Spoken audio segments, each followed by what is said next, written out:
The grass stood tall and warm in the evening light, and a tiny shape moved through it like a shy breeze.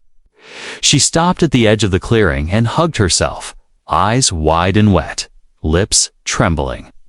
"Please don't eat me," she whispered. The words catching like a bird in a snare. Jonah saw her before she saw him. A small alien girl with pointed ears and a thin, sleeveless dress. He crouched slowly so he would not look like a giant tower about to fall. He opened his empty hands and laid them on the ground, palms up, like two quiet promises. From the shadow of the trees, a taller shape shifted. A woman with the same pale skin and long hair. Her arm was wrapped in torn fabric, and the fabric was dark with dried blood. Her eyes were sharp and scared. A mother's eyes, watching for any trick. Any hint of danger? Jonah did not speak first. He knew fear can turn even soft words into knives. He reached into the canvas bag at his feet.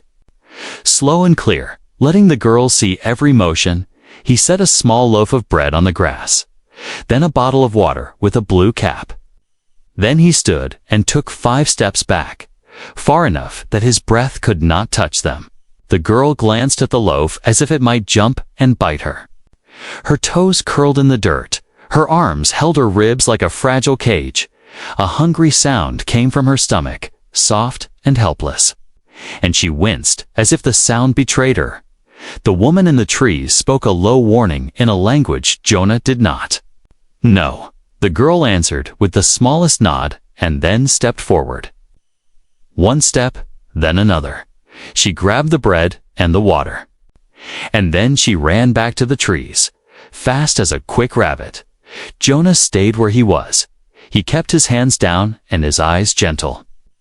He knew the story already, not the details, but the shape of it, new faces, old fear, a wound, and a rumor that spreads like smoke under doors. Mrs. Hart was the first neighbor to notice. Her front gate creaked and her gray hair glowed in the light. She carried a folded sweater and a tin of honey the color of warm amber. Her voice was soft, the kind that made weeds think about becoming flowers. "Jonah, love, is she lost?" she asked.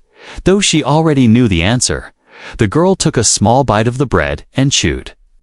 Waiting eyes on Jonah, when nothing bad happened, she took a bigger bite. And some color returned to her tiny face.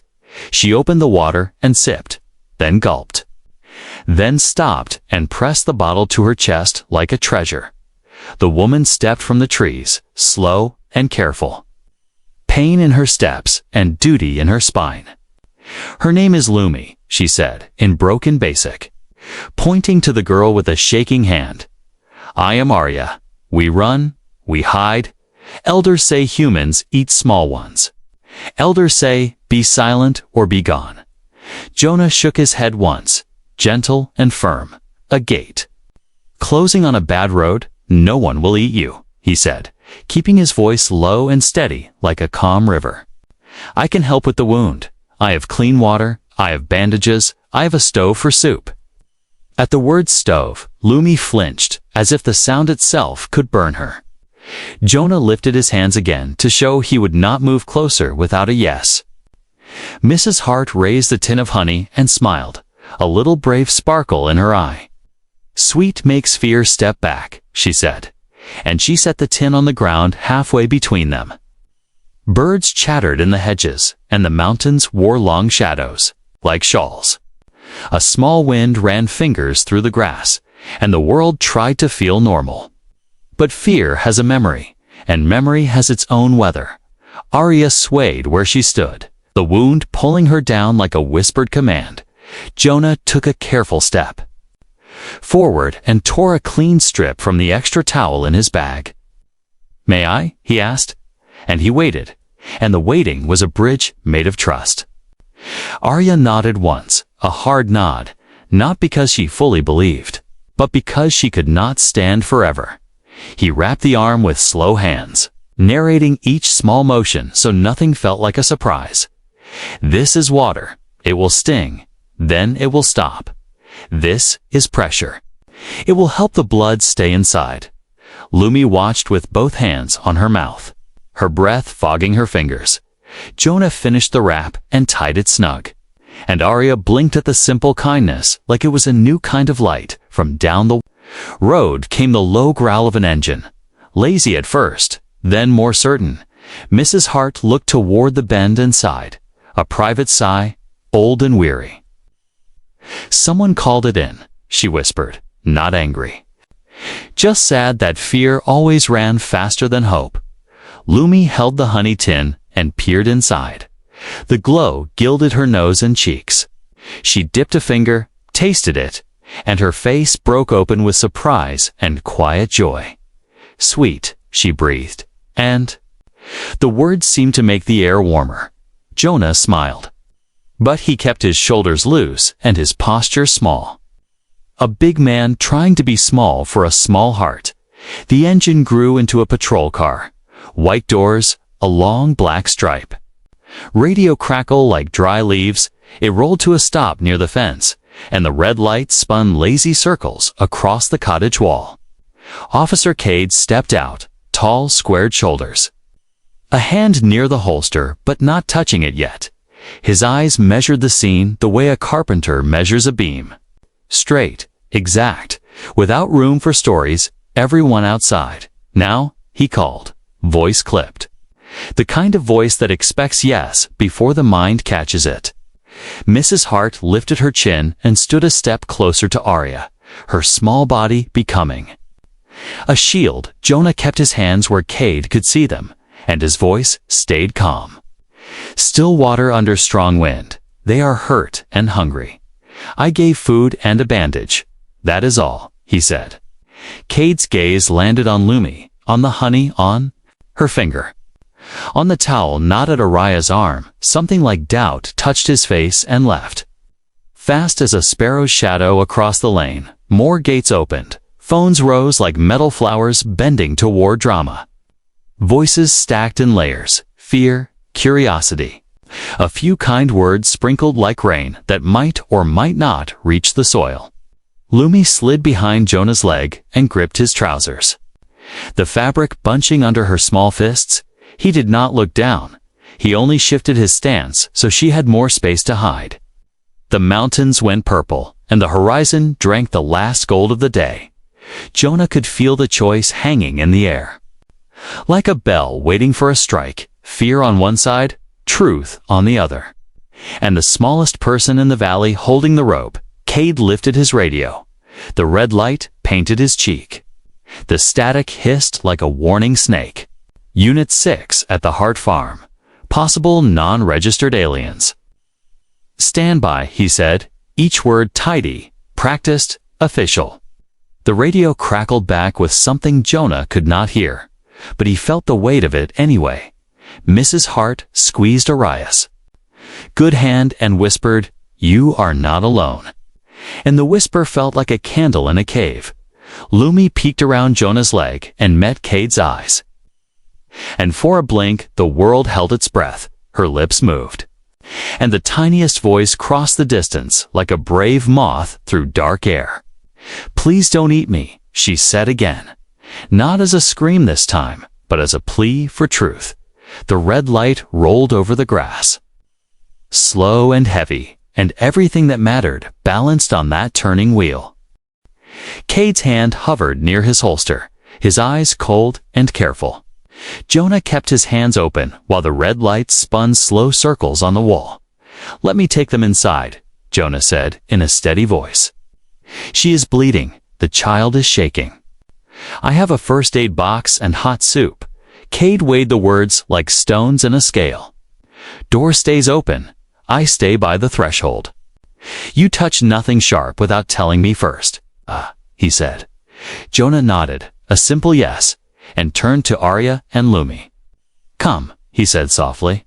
"We will go slow." They crossed the small yard, the grass brushing their legs, the cottage. Smelling like dry wood and old sunshine, Lumi kept one hand on Jonah's trouser leg and one hand on the honey tin. As if both were anchors in a moving sea. Mrs. Hart followed with the folded sweater, her chin high, her steps small but brave. Cade stood at the doorway, wide shoulders filling the frame. Radio hissing at his shoulder like a nervous snake. Inside, the room was simple and warm. A table with a crack down the middle, a kettle on the stove, a shelf of cups that did not match. Jonah helped Arya sit, slid a cushion behind her back, and set the first aid box on the table. "Before we start," he said, "we make rules." Arya frowned, not angry, just tired of orders and roads and fences. "Rules for safety," Jonah added. "So fear does not speak louder than truth." He held up one finger, slow and clear. "Rule 1, no sudden moves. We say what we will do before we do it." He held up a second finger. "Rule 2, the child can say stop, if she says stop. We freeze, we breathe, we try again." He held up a third finger. "Rule 3, no secrets in this room. If you are scared, you say it. If I am scared, I say it too." Lumi nodded, tiny but clear. The words stopped glowing on her lips like a new tool. Arya gave a short nod as well, pride and pain both sitting in her eyes. Cade stayed at the door, one boot inside the house, one boot outside. Living proof of a line that was not yet crossed. Jonah washed his hands in a basin, the water clear and cool, his motions steady and slow. He opened the first aid box and laid out what he would use: a roll of clean bandage, a small bottle of antiseptic, a pair of scissors that looked tired but dependable. "Lumi, would you like to help me hold the wrap?" he asked, voice soft and clean like a new sheet. Lumi looked at her mother, then at Jonah, then at Cade, and finally she nodded. She climbed onto a chair, knees tucked under her dress, eyes fixed on Jonah's hands. "Water first," Jonah said. "It will sting for a breath. Then it will cool." He poured a small stream over the wound, and Arya hissed between her teeth. Not a scream, just a hard breath. Lumi flinched and whispered, "Stop," her small hand rising like a signal flag. Jonah froze, hands in the air, a statue made of calm. "Thank you," he said. "I am stopping." We count 3 breaths and we begin again. They breathed together. 1, 2, 3, and the room steadied around them like a ship that found its balance. He cleaned and wrapped the wound while Lumi pressed the bandage roll with both hands. Serious and proud, Mrs. Hart stepped close with the sweater and laid it over Araya's shoulders. The wool soft and smelling like lavender. "You are safe for this moment," she said. One moment is how safety begins. Jonah turned to the stove, clicked the knob, and the kettle began to whisper. Lumi's eyes widened at the hiss, her shoulders tensing like a small animal ready to bolt. Jonah reached and turned the flame low. Then he lifted the kettle gently and opened the lid, letting the steam escape like a friendly ghost. "This sound means water is warm," he said. "It helps tea and soup. It does not eat anyone." Lumi leaned forward, curious, fighting fear, and the corner of her mouth lifted, a tiny, almost smile. He poured water into a pot with cut vegetables and lentils. A simple soup that always tasted like home after long days. The smell wrapped the room in soft arms. Carrots, thyme, a memory of onions from a day earlier. Arya closed her eyes and breathed it in, some line of tension in her face slowly untied. Cade did not step further in, but his jaw unclenched a little, as if the scent argued with his orders. And almost one, on the table lay the loaf that was left. Jonah sliced it into 4 uneven pieces. He ate a bite first, slow and obvious, then offered the plate. Arya accepted a piece and broke her share in 2, half for Lumi, half for later. Habits born from hard roads. Lumi dipped her bit into the honey and made a soft, happy sound, a sound so small it felt like a secret gift to the room. "Why do your elders say humans eat small ones?" Mrs. Hart asked, not unkind, only curious and sad. Arya looked at the door, at Cade's outline. at the red shadow sliding across the floor with the rotating light. Long ago, a trader told a story. Then another told it bigger. Then fear grew teeth, she said. We left before the teeth found us. Jonah nodded, understanding the shape. If not the names, stories can be nets, he said. They catch truth or they catch fear. It depends who throws them. The radio on Cade's shoulder crackled and a voice spoke fast, too low for the others to understand. Cade turned his head and answered in clipped words, then looked back at the room. Backup is rolling, he said. Paperwork will decide what happens next. His eyes drifted to Lumi, who was licking honey from her finger like a small cat tasting sunlight. The steel in his gaze softened, not melted, but changed, like metal after a long day under warm hands. Jonah ladled soup into 3 cups because he could not find bowls. He blew on Lumi's until the steam thinned. Then he pushed it across the table with 2 fingers. A slow slide, a quiet offering. Lumi took it with both hands and sipped. Her shoulders dropping as warmth moved through her. Good, she said, simple and true. And the word felt like a seed in fresh soil. Outside, more engines hummed. Tires on gravel made a long, low sigh. Phones lit up in the lane. Voices gusted, like wind around corners, words stacking on words already spoken. Mrs. Hart went to the window and pulled the curtain an inch. Then let it fall. A crowd already, she murmured. Hope and hunger for drama live on the same street.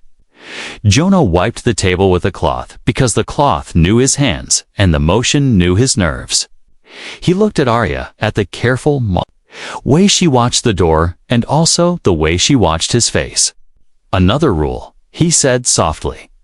We eat together now, if anyone knocks. We answer together too, Arya nodded. And for the first time there was a tiny spark of humor in her eyes, a hint of the woman she was before the road.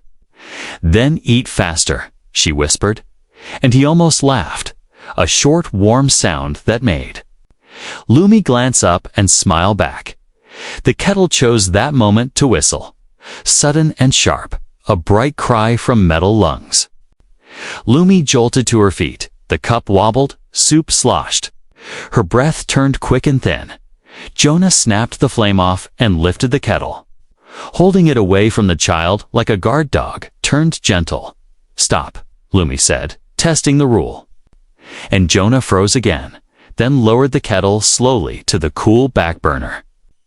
Thank you, he said. You kept us safe. Lumi blinked at the power of a small word that even Cade obeyed by holding still.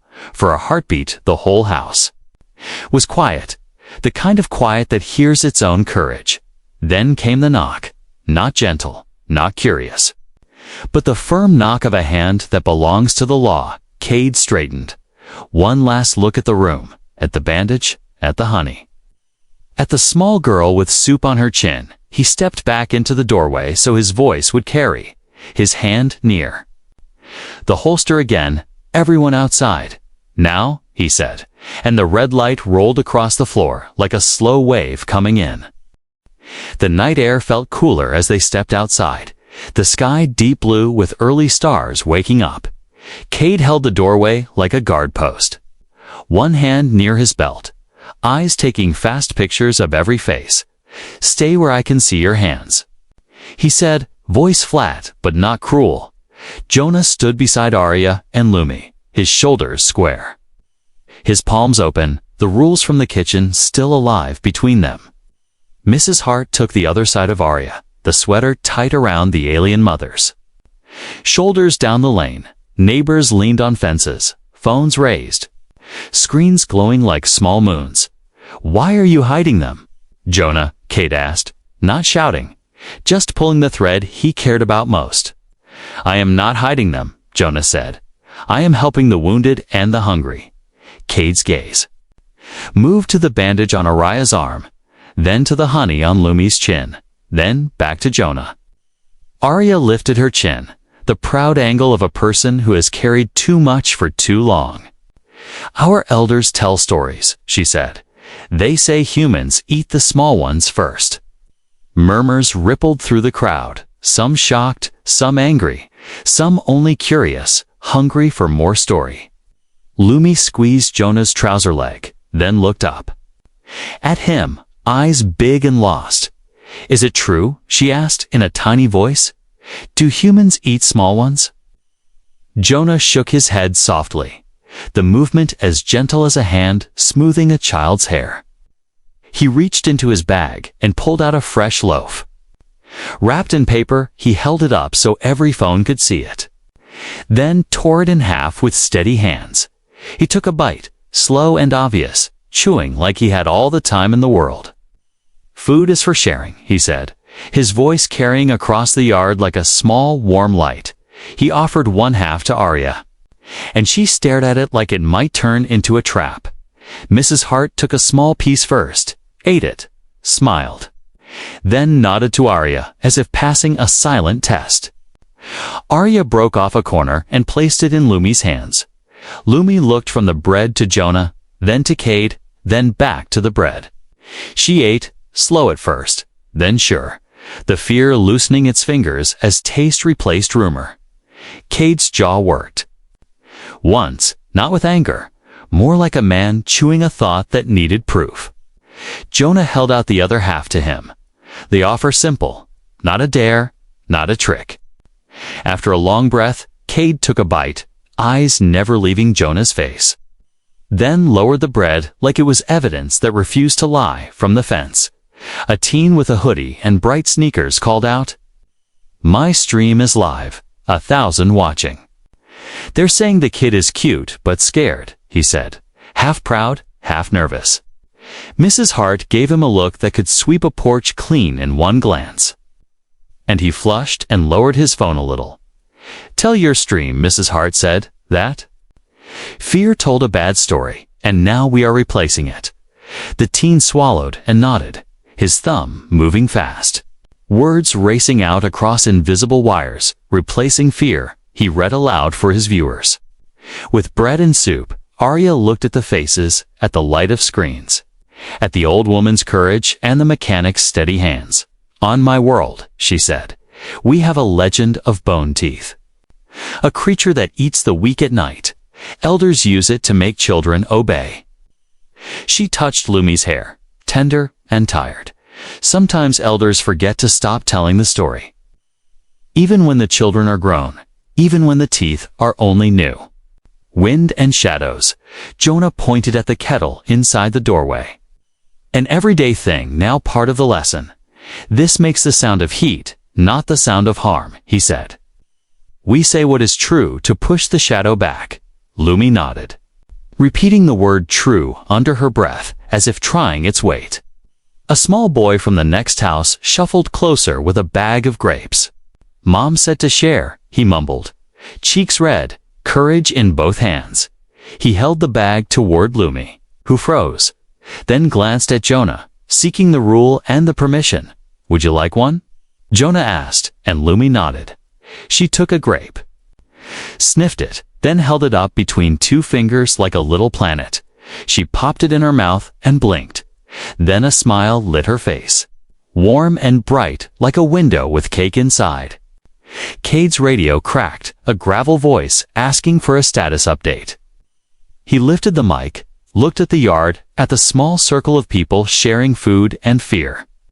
"Unit 6, he said, slow and careful, on scene with 2 NAN-registered aliens. No aggression, medical issues stabilized." The voice on the radio spoke faster this time, and Cade's shoulders tightened. "Copy," he answered. "Advise on containment protocol." He lowered the mic, and his eyes met Jonah's for a long second. A wire carrying an unspoken message between 2 stubborn men. "Containment means a truck," Arya said softly. Reading the shape of the moment without needing the language. "It means a fence with a small window," she added, and her hand found Lumi's shoulder and held it like a promise. Lumi pressed closer to Jonah's leg, her fingers making new creases in the fabric. Mrs. Hart stepped forward. Her small frame, somehow the tallest thing in the yard, If there is a truck, I will ride in it with them. She said, not loud, yet the lane heard her. If there is a fence, I will sit by the window and read stories that do not have teeth. The teen in the hoodie swallowed hard and pushed his phone higher again. Chat is spamming hearts, he said, voice unsteady now. They want the officer to be kind. Cade's cheek twitched at the word kind, like a muscle waking from a long sleep. Jonah took a breath that made his chest rise like a calm tide. I will sign for them, he said. My name, my address, my responsibility. The town knows where I live. He spread his hands to show the cottage behind him, the fence, the workshop. The long, ordinary life he was putting on the line. Cade looked at the crowd, at the eyes that would remember this moment and retell it at dinner tables and in late-night chats. He looked at Lumi, a grape stem in her fingers like a tiny green starburst. He looked at Araya's bandage, clean and snug. Evidence of hands that fix instead of break. The radio hissed again, sharper this time. And a phrase came through clear enough for everyone to hear. Possible containment breach, the voice said. Drone on standby for non-compliant targets. A ripple of cold moved through the yard like a cloud over the moon. Cade lifted the mic, his mouth a hard line. His voice going back to the shape that fit inside rules. Unit 6 requests backup and medical transport. Crowd present, no hostility. Advise drones stand down, he said. The radio was silent for one long breath, then two, then three, and each breath felt like a coin tossed in a deep well. Jonah stepped closer to Arya and Lumi, not touching, but near enough to be a wall if a wall was needed. Mrs. Hart laced her fingers together like a person who knows how to pray without moving her lips. The teen in the hoodie lowered his phone, suddenly no longer sure that the internet could hold this much worry. Cade's radio clicked, an answer starting to form in static and code words. He met Jonah's eyes again, and for a heartbeat there was no badge, no bag, no crowd, only two neighbors on a thin edge. Stand by, the radio said. And the words hung in the cooling air like a thin wire that might snap or hold. The hum of engines reached them before the lights, low and steady. Like a warning whispered from far down the road, Jonah's eyes flicked to the curve in the lane, where dust hung in the fading light. Arya stood straighter, her good hand tightening. Around Lumi's, the child's fingers were small but strong. Like a vine clinging to stone, Cade shifted his stance in the doorway. The weight of his belt pulling at his hips. Stay together, he said, not as an order, but as a piece of advice meant to be kept. From the far end of the lane, headlights cut thin lines through the dust. More neighbors stepped out of houses. Some curious, some cautious, all drawn to the unfolding scene. Phones lifted again. Little screens glowing like restless fireflies. Live streams scrolled with comments, fast and loud. What's going on? Are they dangerous? Is that bread? The voices overlapped in the warm night air, blending into the hum of the arriving vehicles. Mrs. Hart moved closer to Arya and Lumi, her presence like a soft fence around them. Keep your chin up, dear, she murmured. Let them see you're more than their stories. Arya nodded, though her eyes stayed sharp on the approaching shapes.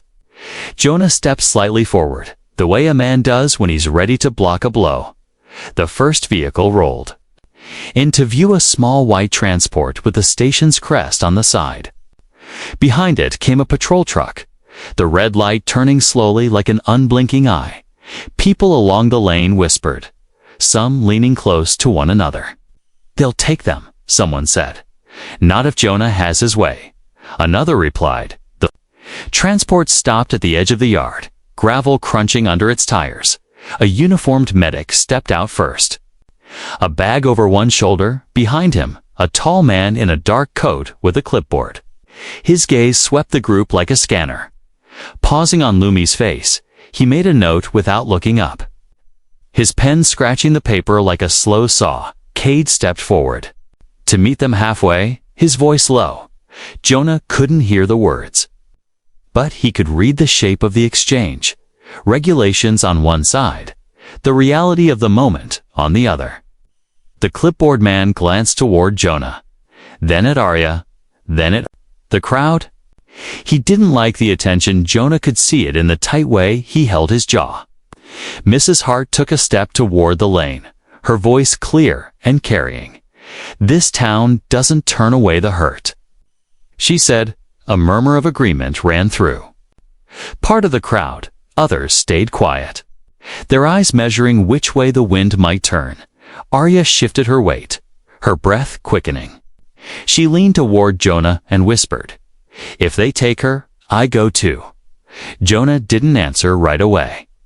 He only gave the smallest nod, a quiet promise shaped without words. Lumi peered from behind her mother's skirt, eyes darting between the medic and the crowd. She saw a woman in the back holding up her phone. The screen showed Lumi herself, tiny and pale, a loaf of bread in her hands. It was strange to see her own fear in someone else's pocket. The medic knelt in the grass, setting his bag down with care. "I'm here to check the wound," he said, his voice softer than Jonah expected. Arya hesitated, but Jonah gave her a small nod. She extended her arm, and the medic unwrapped the bandage. Slowly, he looked up once, meeting Jonah's eyes. "Clean work," he said, then began rewrapping it. The clipboard man stepped closer, his eyes flicking to the camera phones. "We can't handle this in the open," he muttered to Cade. But Cade didn't move to clear the yard. Instead, he glanced at Mrs. Hart, then at Jonah. It was a small thing, but it was the kind of choice that had weight. The crowd pressed a little closer, curiosity pulling them forward. Voices carried questions, guesses. A few sharp remarks. Someone asked loudly, "Why are we afraid of a child?"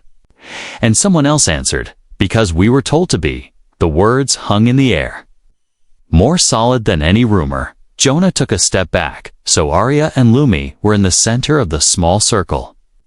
"Let them see you," he murmured. "The truth shows in the eyes." Arya's gaze moved over the faces in the crowd. Some met her eyes, others looked away.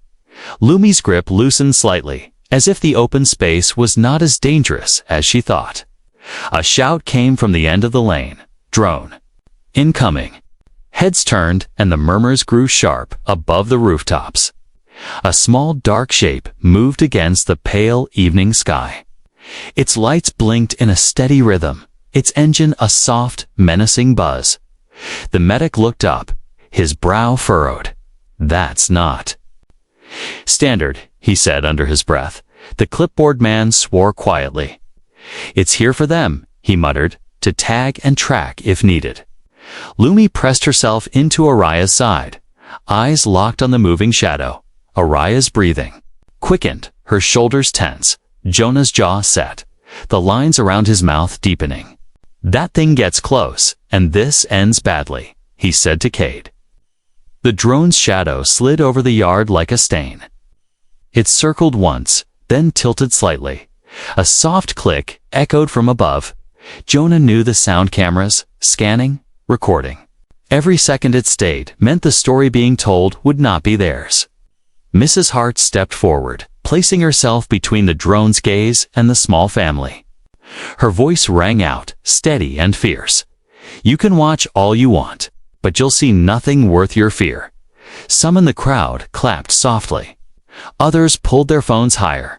The clipboard man tapped something into his device. The drone paused, lights blinking faster now. Cade's hand went to his radio, Unit 6-2 base. "Drone interference with a peaceful scene wreck. Abort." Static hissed back. No answer yet.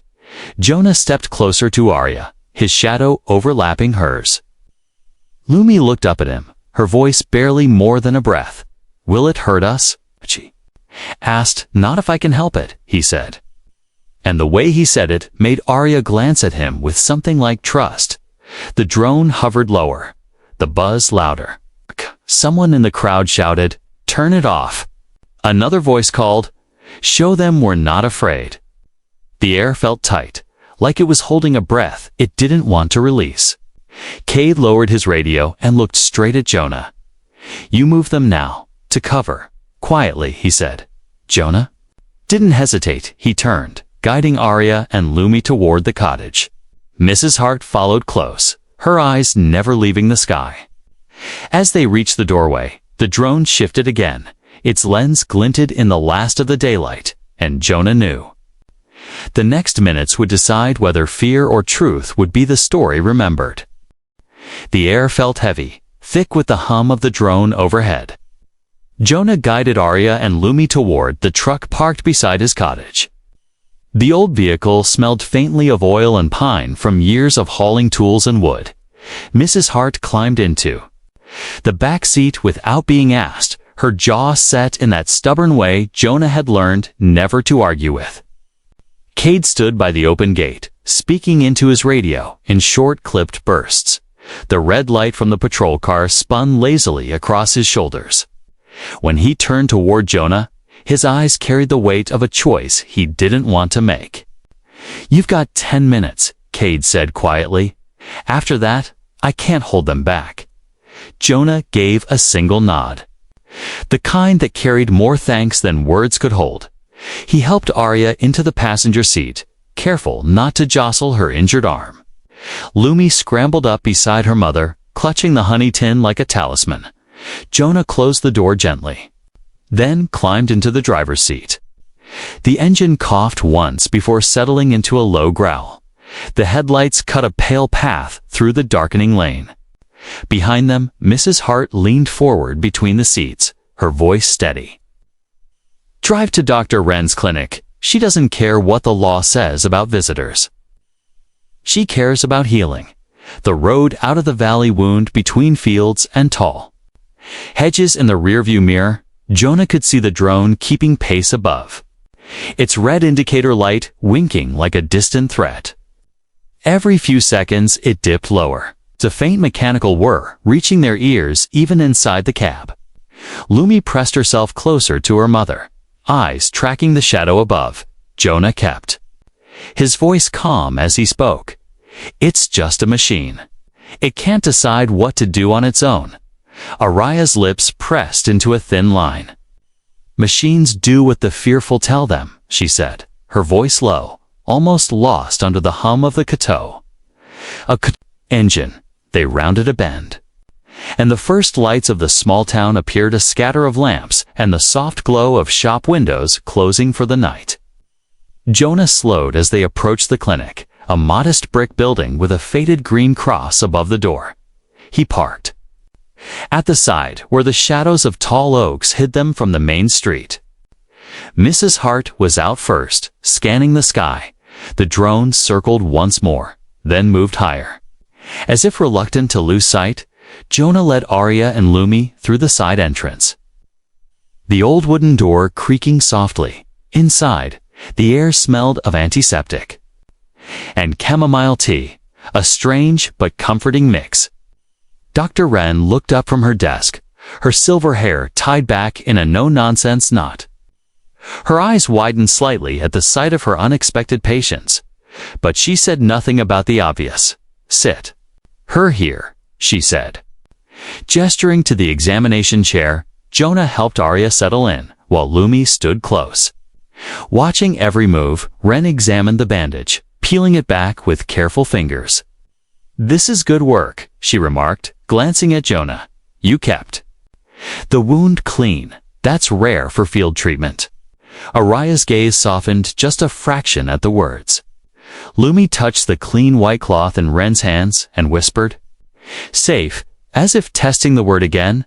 Jonah sat nearby, his hands resting on his knees. Outside, faint through the clinic walls, came the low hum of the drone returning.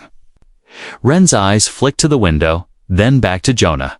You have company, she said quietly, and not the good kind. He stood and moved to the window, peering through the slats of the blinds. The drone hovered near the roofline now, its small red light flashing faster. They're tagging us, Jonah muttered. Marking where we are. Before anyone could speak, the glass beside the door cracked with a sharp sound.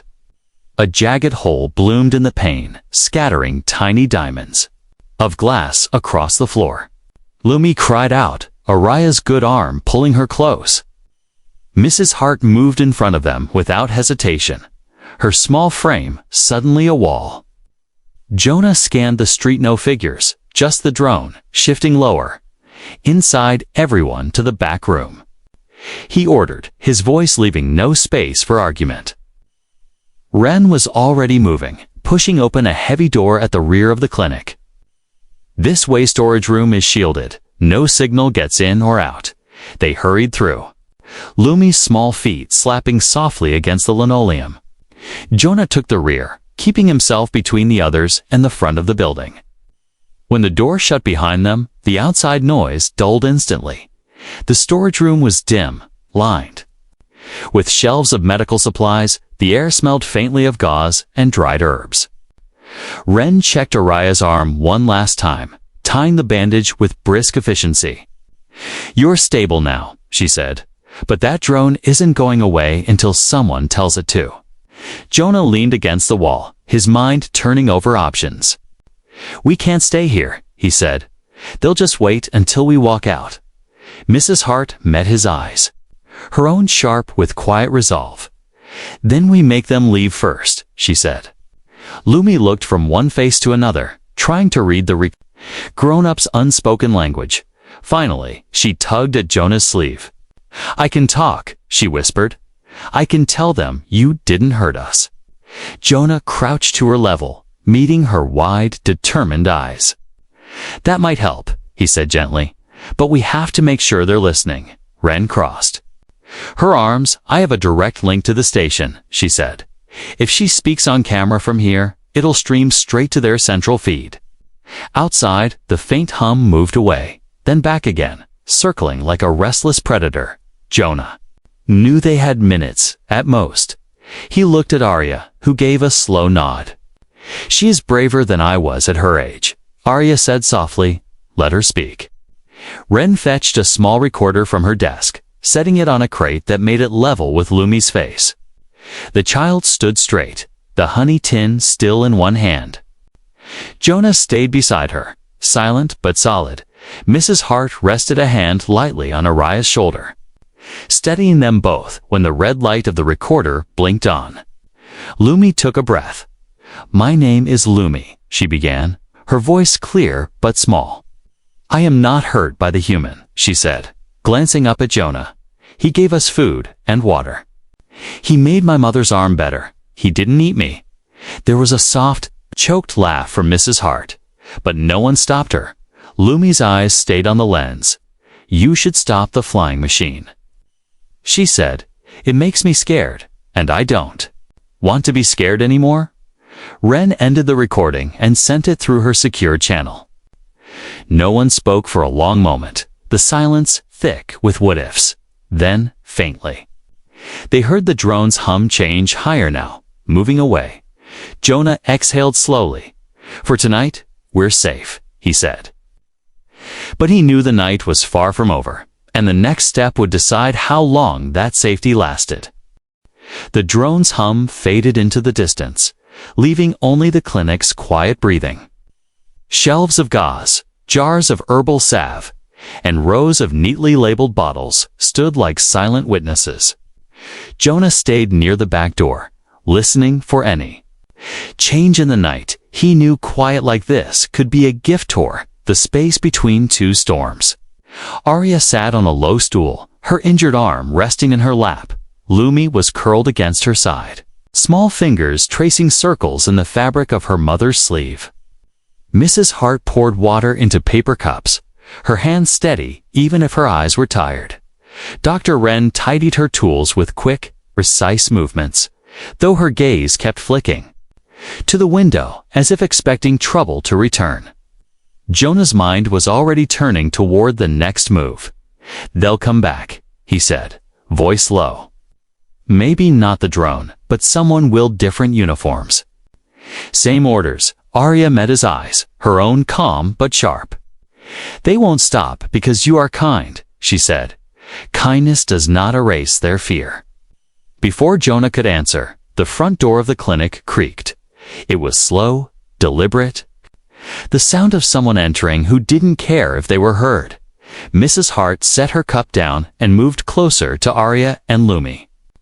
Jonah motioned for them to stay put, then stepped quietly into the narrow hallway. Two figures stood in the reception area, both in dark uniforms without the town's crest. Their boots left faint dust marks on the polished floor. One held a small device that clicked softly every few seconds.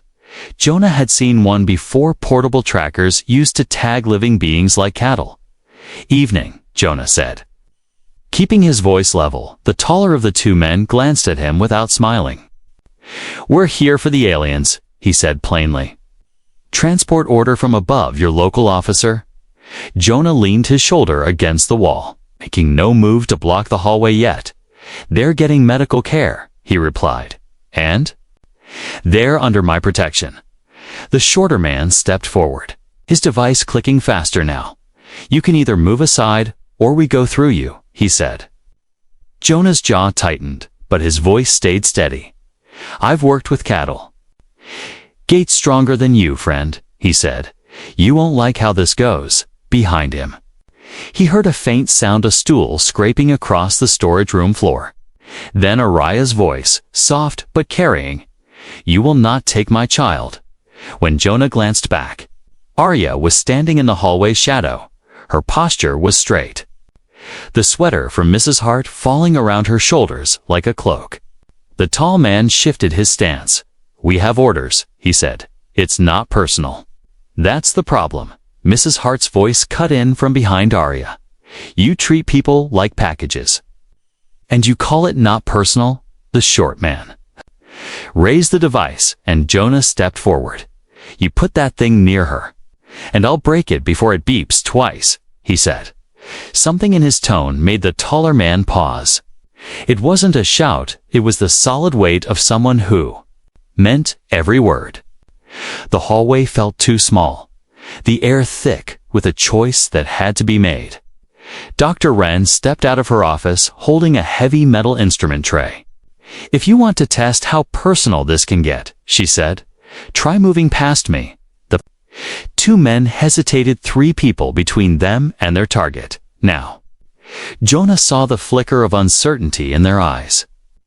Then the short one spoke into his shoulder radio, muttering a code. The reply came back sharp and fast, though Jonah couldn't catch the words. "They're calling backup," he said to the others without looking away from the men. Arya stepped forward then. Until she was beside Jonah, her voice was low, but it carried the steel of someone who had run out of places to run. "If they take us, Lumi will grow up thinking humans let fear win," she said. "I would rather she remember one who did not." Jonah glanced down at her, and in that look, the choice was already made. He turned his head just enough to speak to Mrs. Hart and Dr. Wren. "Get Lumi to the back," he said.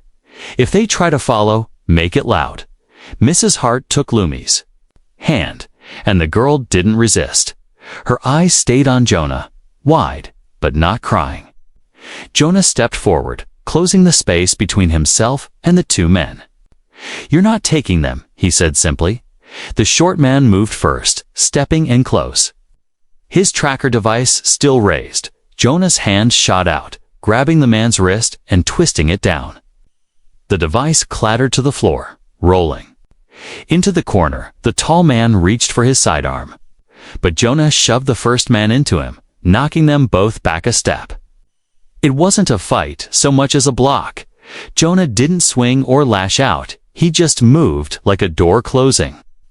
The tall man steadied himself, one hand still on his weapon. "Last warning," he said. But his voice had lost its edge. Behind Jonah, Arya spoke again. "Go back to whoever sent you," she said. "Tell them you met a human who bleeds for others." The tall man's eyes narrowed, but he didn't draw. Instead, he jerked his head toward the door, and both men backed out into the night. The sound of their boots faded down the street. Jonah let out a slow breath. the tension sliding from his shoulders in careful pieces.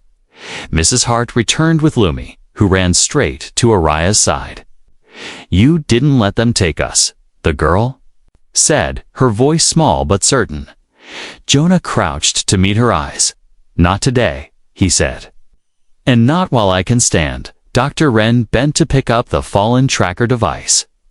She examined it, then dropped it into a jar of antiseptic. "Signal's dead," she said. "If they want to find you again, they'll have to use their eyes." The quiet returned, but it wasn't the same. It was heavier now. They had crossed a line, and Jonah knew the next visit wouldn't come. With words first, still, as he looked at Arya and Lumi standing together. He knew the choice to protect them had already been made long before tonight. It was just that now, everyone in the room understood it. Morning came slow, creeping through the blinds of the clinic in thin lines of gold. Jonah had been awake for hours. Sitting in a chair by the back door with his boots still on, every creak of the old floor, every distant engine on the road had kept him alert. Arya and Lumi were asleep on a cot in the corner. The girl curled against her mother like a small shadow that refused to drift away. Mrs. Hart entered with a steaming cup, setting it down beside him. "You look like a man waiting for a storm," she said. Jonah gave a half smile without looking up. "The storm's already here," he replied. "It's just deciding how loud it wants to be," before she could answer. The clinic's front door swung open with a heavy thud. Light poured in, framing Cade as he stepped inside. He looked more worn than Jonah had ever seen him. Eyes shadowed from a night without rest. "They're sending a broadcast team," he said without preamble, not the kind that tells the truth. Jonah guessed. Cade didn't deny it. "They'll spin it however they're told," he admitted, "unless someone gets ahead of them." Dr. Wren came from her office holding her small recorder, the same one Lumi had used the night before. "I still have the raw file," she said. "The one where she speaks for herself." Jonah straightened in his chair. "Then we put it where no one can twist it," he said. Within minutes, the clinic's waiting room became a makeshift studio. The blinds were half open, letting in soft light. Mrs. Hart fetched a stool for Lumi, placing it so the window's glow touched her face without blinding her. Arya brushed her daughter's hair with careful fingers, whispering something in their own language that made the girl smile. Cade stood at the door, keeping watch while also watching history. "You sure about this?" he asked Jonah. "She's the only one they might believe," Jonah said quietly, "and the one they most need to hear." When the recorder's red light blinked on, the room held its breath. Lumi sat straight, the honey tin in her lap. "My name is Lumi," she began, her voice clear but small. "I came here with my mother because we were afraid." She glanced at Jonah, then back to the lens. "Afraid of humans," she added, the word heavy but steady. "No one hurt us here." She continued, "A man gave us bread and water and a blanket. He fixed my mother's arm. He didn't eat me." The last sentence made Mrs. Hart cover her mouth to hide a sudden smile. But Lumi wasn't joking. She said it like a fact that mattered more than anything else. "My mother says fear is a story people tell too many times," Lumi went on. "I don't want that story anymore." She lifted the honey tin a little, turning it so the light caught its golden inside. "I want a story where we eat together." Jonah felt something tighten in his chest. Pride. Maybe. Or the ache of knowing a child had to be braver than most adults. Wren ended the recording, her fingers moving quickly to upload it. "It's going straight to the public channel," she said. "No one can edit it before it's seen outside." The sound of approaching engines grew louder through the window. Jonah saw two vans with large satellite dishes on top. The broadcast crew had arrived, their cameras already pointed before the doors even opened. Cade stepped out first to meet them, his posture rigid but his tone measured. Jonah stayed inside with Arya and Lumi. letting Wren and Mrs. Hart form a small circle around them. Through the glass, he could see microphones extended. Questions thrown like nets. Are the aliens dangerous? Did the human break the law? Is this harboring? Cade didn't answer directly, instead pointing them toward the public feed just released. Watch the girl's statement, he said. Then ask me again what the truth is. The reporter's devices lit up, small bursts of sound carrying Lumi's voice across the yard. Even from inside, Jonah could hear it clear. Honest, unpolished, it cut through the noise like a bell in fog. When the feed ended, there was a pause, a different kind of quiet. Some of the reporters lowered their microphones. Others glanced at each other with uncertain eyes. Mrs. Hart opened the clinic door and stepped out. She's not hiding, she said to the crowd. You can see her for yourselves. Just remember what she told you. Jonah led Arya and Lumi forward, slow and steady. The girl stood in front, the honey tin still in her hands. Her small chin lifted. One of the cameras zoomed in close. Do you want to stay here? A reporter asked, voice softer than before. Yes, Lumi said simply. With him, she pointed at Jonah. Because he didn't let them take me, and he eats bread, not children. A ripple of laughter moved through the crowd, mocking. But disarming, the tension in the air thinned, replaced by something warmer. Even the crew members lowered their cameras slightly. No longer predators, but witnesses. Cade glanced at Jonah, Tay, and there was something new in his eyes, respect without reservation. I'll file the report myself, he said quietly, and I'll leave the part about harboring out.